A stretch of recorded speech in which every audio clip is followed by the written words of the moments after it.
So Sherlock, did you find anything about the theft that happened at night? Yes. The curious incident of the dog in the night time. The dog at the night time? The dog did not do anything in the night. That was the curious incident.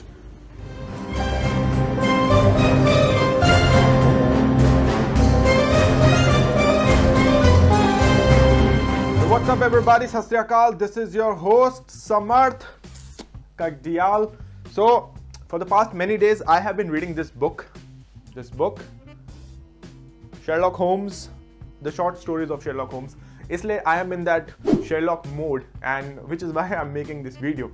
So what I will do in this video is that I will apply some of Sherlock Holmes, deductions and his logic, famous sayings of Sherlock Holmes to, let's say, an everyday shopping experience of the everyday consumer. Okay, so let's go.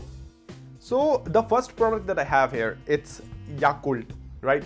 So Yakult, you might know, this is a probiotic drink. Shilpa Sethi sells it, and she says that if you love your intestine, then you will drink this. Okay, so now see, for an average consumer, the typical consumer marketing works, right? If Shilpa Shetty, apparently with some yoga qualifications and all, if she tells you that this is good for your intestine, then most consumers will believe, yeah, it is. But you are not the everyday consumer. You are a consumer who's aware, right? So the first thing that you will do is obviously look at the backside, look at the ingredient list, look at the nutritional information list. Now you see it, but you do not observe it. That's lesson number 1 from Sherlock. You see it, but you do not observe it, my dear Watson. Now, what do I mean by that? Well, let me make it easier for you. So, you are seeing the nutritional information of Yakult. I will also show you the nutritional information of a bottle of Coca-Cola. Okay, side by side. Now, can you see it? Yes, I know you can see it. You are aware enough. But do you observe it? The bottle of Yakult says it has 11 grams of sugar. The bottle of Coke says it has 11 grams of sugar. This is what you see. But do you observe that the 11 grams of sugar in Coca-Cola, it's present in 100 ml, and the 11 grams of sugar in Yakult is present in 80 ml. So this product, Yakult, a healthy product, this product has more sugar per unit volume than fucking Coca-Cola. It's amazing, and this is supposed to be the healthy product. It's amazing.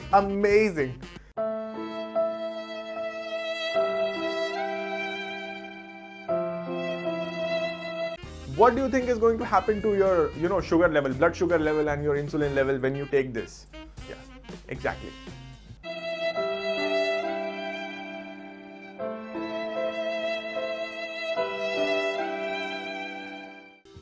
So your father has picked up this. This is MuscleBlaze, a protein bar by MuscleBlaze. Now MuscleBlaze is a brand of healthcart.com, healthcart.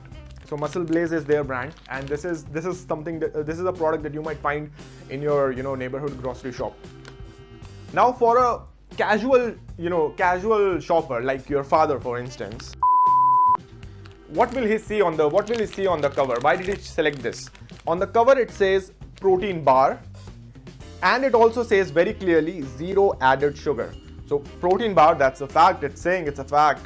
0 added sugar, again a fact. For a normal shopper when they see this, these are facts. Protein bar, 0 added sugar.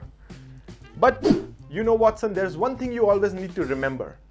There is nothing more deceptive than an obvious fact. There is nothing more deceptive than an obvious fact. So let us look at the first fact here. Protein bar. So if you look at the nutritional information at the back here, what do you see? Protein is 22 grams, carbohydrates is 23 grams. So this bar has more carbohydrates than protein. Then why the fuck are you calling this a protein bar? Why don't you call this a carbohydrate bar? Or why don't you call this a protein plus carb bar? And do you know why this is deceptive? Because you might have heard about protein powder, whey protein powder. Now, if you look at the back side, the nutritional information of that protein powder, you will see that it is nearly 99% protein. Like there is minimum of carbohydrates in that, right? So calling that powder protein powder, yes, it's true because it's like 98-99% protein. Calling this protein bar is deceptive. I mean, the protein here is like what, 45% or 40%. So there is nothing more deceptive than an obvious fact. Now coming to the second fact, zero added sugar. They have mentioned it in the front, they have mentioned it on the side. But if you look closely, they have also mentioned something else, in very small font, obviously. So it says here, this contains sucralose, and in the bottom row, it says no added sugar in this product. What the fuck is sucralose? Do you know what is sucralose? Sucralose is essentially artificial sugar, or let's say an artificial sweetener. That's what sucralose is. Sucralose is actually 300 to 1000 times sweeter than sucrose. So sucrose is your, like, think of it as the white sugar that you normally use.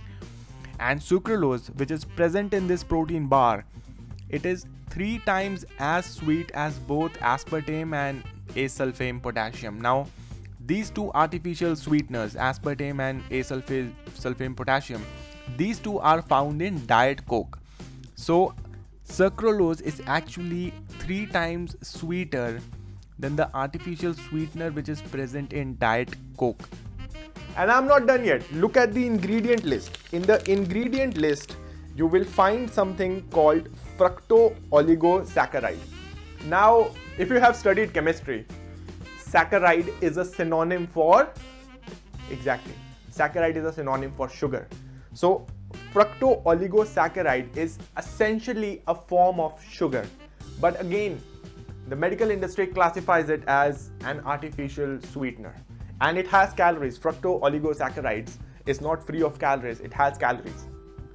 But I will give them one thing. I actually researched on fructooligosaccharides a bit, and it happens to be sort of the good artificial sweetener, because when you consume it, it does not cause a spike in your blood sugar level. So this is actually sort of the good artificial sweetener. I will give them that. But why? Why this deception? Why to say that, this has zero added sugar? Why can't you just say that, man, this has artificial sweeteners? How difficult is that? Why this deception of zero added sugar and a fucking protein bar? And actually they have mentioned this in, again, very small font at the back side. Ekdam kone mein they have mentioned contains artificial sweetener and for calorie conscious. Now, the first statement is true. It has artificial sweetener. But come on, man, it's not for calorie conscious. I mean, Diet Coke. Now, this is a product which you can say, this is Diet Coke. This is a product which is for calorie conscious. This has 0 calories. This does not have 0 calories. It has fucking more carbs than protein in it. How is it for calorie conscious, man? There is nothing more deceptive than an obvious fact. And do you remember the short clip I showed you at the start? That dog thing? Here's a quick recap of that. So Sherlock, did you find anything about the theft that happened at night? Yes. The curious incident of the dog in the night time. The dog at the night time? The dog did not do anything in the night. That was the curious incident. So what does Sherlock mean here when he says that the dog not doing anything was the curious incident? So, spoiler alert, okay, spoiler alert, in the novel, in that story, the fact that the dog did not do anything, when the theft occurred, this actually tells you that the thief was known to the dog. So this means the theft was done by somebody whom the dog knew, which is why the dog did not bark, the dog did not do anything at night. So how do you utilize this lesson? What does this lesson really mean? Well, what it means is that our natural instinct in life is to always look for the presence of things. We always look for the presence of things. In your fitness life, for example, what is the first question that you ask? What should be my diet? What should I eat? What should I be eating in order to lose weight? What should I be eating in order to build muscle? Do you ever ask yourself, what is it that I should avoid?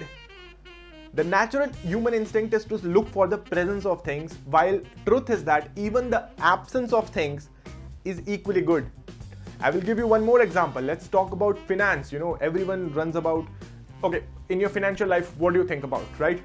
I want to have this much money, I want to have this much money by this much date, I want to make 1 crore rupees this year, I want to be a crorepati by, let's say, the end of next year, and so on and so forth. But have you ever thought that actually the first step in becoming wealthy and in being financially free is the absence of a loan on your head, the absence of a debt on your head? That is, to be frank, that is the first step towards becoming wealthy, towards becoming financially free. The absence of a loan, the absence of a debt. That is equally important as, let's say, the presence of cash flows in your life. So don't just go through life looking for the presence of things. Trust me, Sherlock says, even the absence of things matter, right? The absence of things is equally important. So that was a little Sherlock segment of mine. I was in a Sherlock mode because I was reading that novel. So that's why I made this video. Hope you enjoyed it. Hope you learned something out of it. If you're watching my videos for the first time, do subscribe to the channel. Trust me, there's a lot more entertainment and there's a lot more wisdom coming up. I will see you guys soon. This is Kagdiyal, signing out.